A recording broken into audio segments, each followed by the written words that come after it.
Good morning students. आज मैं आप लोगों को इस वीडियो में क्लास 9 ज्योग्राफी का पहला जो अध्याय है आकार और स्थिति,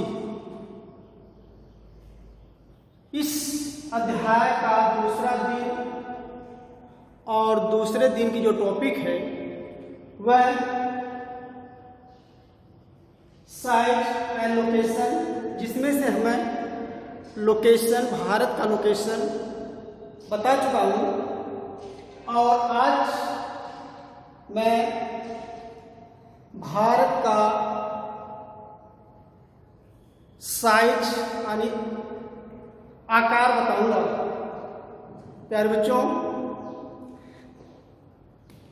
जैसा आपको पता है, आप लोगों को इससे पहले कंटिन्यू पीडीएफ भेजा गया है और इस उम्मीद के साथ कि आप लोग पीडीएफ अपनी कॉपी में नोट कर चुके होंगे। अब जो कंटिन्यू आप लोगों को पढ़ना है वीडियो के माध्यम से, पर डे वीडियो सेंड होगी आपके मोबाइल पर और उस मोबाइल के माध्यम से आप वीडियो का अध्ययन करके ज्ञान अर्जित करेंगे। तो इस अध्याय में मैं भारत की स्थिति यानी लोकेशन के बारे में बता चुका हूं। अब आकार, तो आकार के बारे में सबसे पहले मैं बता दूं, भारत का जो आकार है अर्थात भारत की जो एरिया है वह कितना है।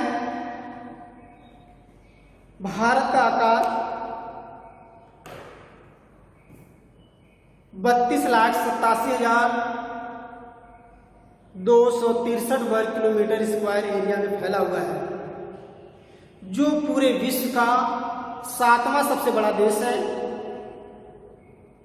और आज पूरे विश्व का हम एरिया देखें तो इससे बड़े देश भारत में कई हैं, उनके मैं नाम एक एक करके बताऊंगा। तो जो पूरे देश का जो एरिया हमारे देश का है 2.4%, मतलब 2.4% पूरे विश्व का एरिया हमारे देश में है। अर्थात इससे भी बड़े बड़े देश विश्व में मौजूद हैं। अब इसके बाद जो इससे बड़े देश हैं वह कौन कौन से हैं मैं आपको बता दूं। इससे बड़े देशों में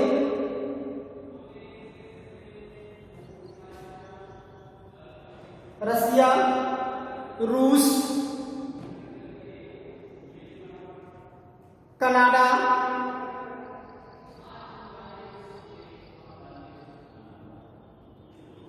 अब इसके बाद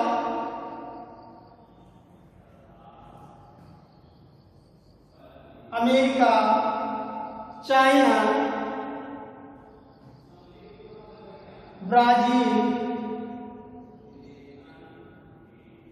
ऑस्ट्रेलिया और इसके पश्चात इंडिया का नंबर RCACDAI। इस क्रम में भारत का 7वां स्थान आता है। और यदि एरिया की बात हो रही पूरे विश्व के पूरे भारत की, इसमें स्थलीय और समुद्री सभी सीमाएं मौजूद हैं। तो उस स्थलीय और समुद्री सीमाओं की कुछ लेंथ, कुछ लंबाई है भारत में। देखिए, जो स्थलीय सीमा है गुजरात राज्य से प्रारंभ होकर राजस्थान, हरियाणा, पंजाब होते हुए, कश्मीर होते हुए, हिमाचल प्रदेश होते हुए उत्तराखंड उत्तर प्रदेश, इसके बाद सिक्किम अरुणाचल प्रदेश, त्रिपुरा मिजोरम पश्चिम बंगाल तक ये अस्थलीय सीमा है, जिसकी लंबाई 15,200 किलोमीटर एरिया में फैला हुआ है, अस्थलीय सीमा। वहीं बात करें समुद्र तटीय सीमा, अस्थलीय सीमा, वही यदि हम समुद्र तटीय सीमा की बात करें, गुजरात से लेकर पश्चिम बंगाल तक, गुजरात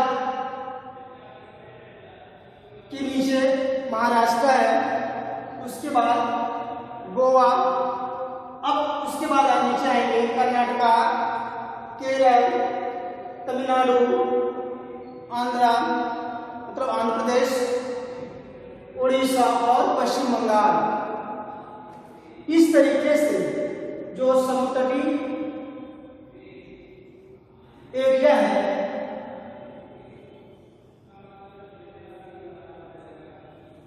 समुद्री सीमा की लंबाई वह है 7516.6 किलोमीटर। इसमें जो समुद्र के तट पर अपनी सीमाएं बनाते हैं, उन राज्यों की जो अस्थलीय समुद्र तटीय लंबाई है वह टोटल मिलाकर 7516.6 किलोमीटर एरिया में फैले हुए हैं। इन समुद्र तटीय सीमाओं में सबसे अधिक जो समुद्र तटीय सीमा राज्य बनाने वाला राज्य है वह है आपका गुजरात है, जो पूरा अरबियन सी के तट पे स्थित है, बंगाल की खाड़ी में, और इसकी लंबाई पूरे राज्यों में, भारत की जितनी भी समुद्र तटीय सीमाएं राज्य बनाते हैं, उन राज्यों में सबसे बड़ा गुजरात है। इसके बाद आपका आंध्र प्रदेश, तमिलनाडु, महाराष्ट्र, केरल, कर्नाटका और सबसे छोटा राज्य समुद्र तटीय सीमा वाला राज्य है वह गोवा है। तो अस्थलीय सीमा की लंबाई आपने देखा, समुद्र तटीय सीमा की लंबाई आपने देखा। अब हम भारत का उत्तर से दक्षिण की लंबाई, मतलब कश्मीर से लेकर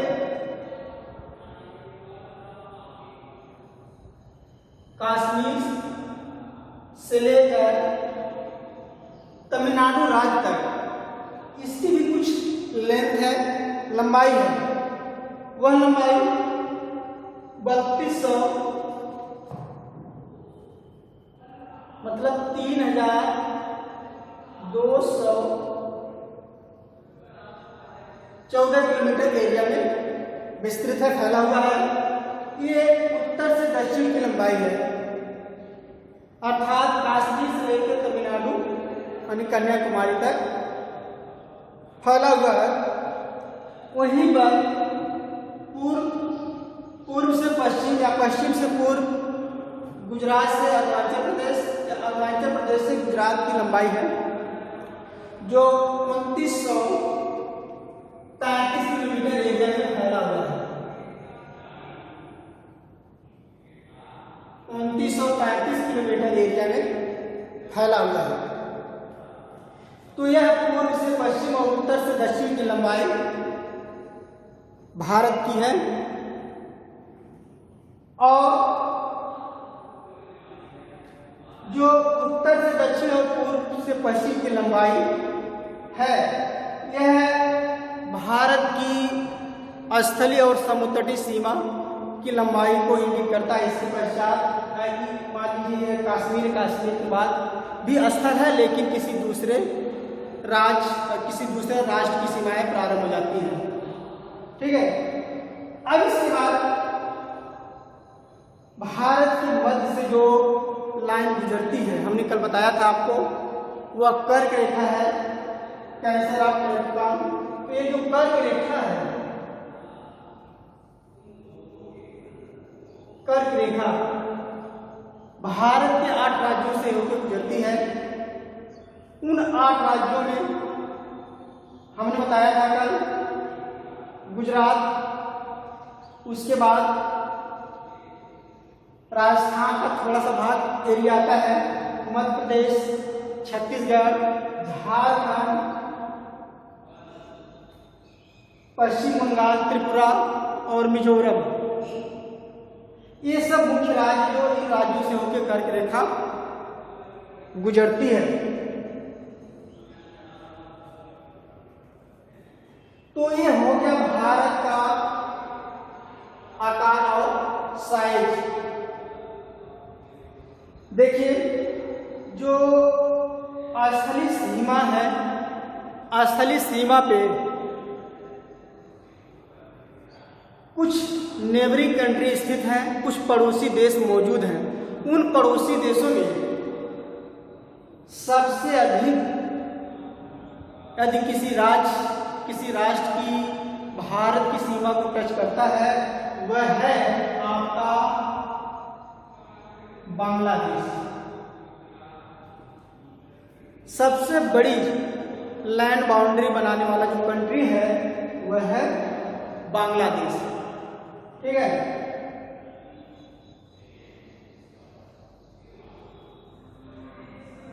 बांग्लादेश। यदि सबसे छोटा राष्ट्र पूछा जाए जो देश के साथ अपनी बाउंड्री को साझा करता है, वह थोड़ा सा ही पड़ेगा आपका अफगानिस्तान। तो सबसे अधिक बांग्लादेश, सबसे कम अफगानिस्तान की लैंड बाउंड्री भारत की सीमा को टच करता है।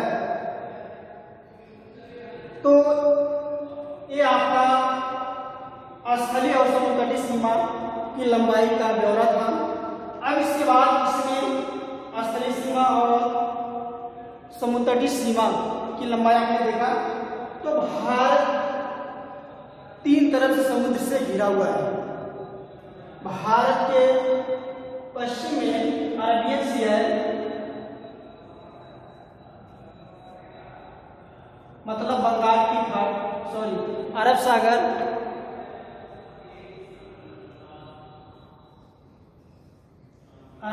है। और इधर आएंगे तो Bay of Bengal, Bay of Bengal, Bengal की खाड़ी।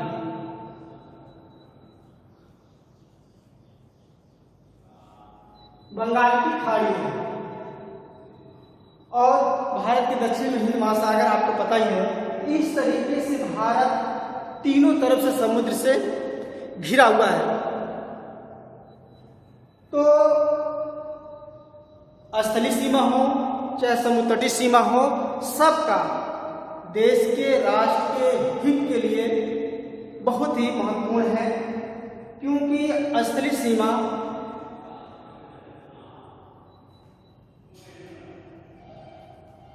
जो भारत या अन्य भारतीय राष्ट्रों देशों के साथ अपनी सीमा की साझेदारी करता है। तो यदि भारत का अन्य राष्ट्रों के साथ जो रिलेशनशिप अच्छा है, तो विश्व स्तर पे या राष्ट्रीय स्तर पे देखा जाए तो बहुत अच्छा माहौल आएगा, वह इकोनॉमिकली या बिजनेस के तौर पे, वाणिज्य के तौर पे। वहीं पर हम समुद्र तटीय सीमा देखें तो भारत के समुद्र तट पे तमाम राज्य स्थित हैं और हर राज्यों के तटों पर प्रमुख रूप से कुछ प्राकृतिक और कुछ मानवीकृत बंदरगाह स्थित हैं, जो देश की अर्थव्यवस्था के लिए इन बंदरगाहों का, इन पत्तनों का बहुत ही इम्पोर्टेंस है, बहुत ही महत्व मायने रखता है। तो मैं आपको बता दूं, जो समुद्र तटीय सीमा है, किसी भी राष्ट्र का समुद्र तटीय सीमा से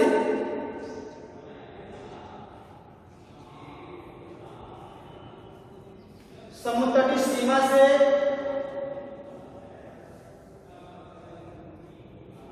12 नॉटिकल माइल्स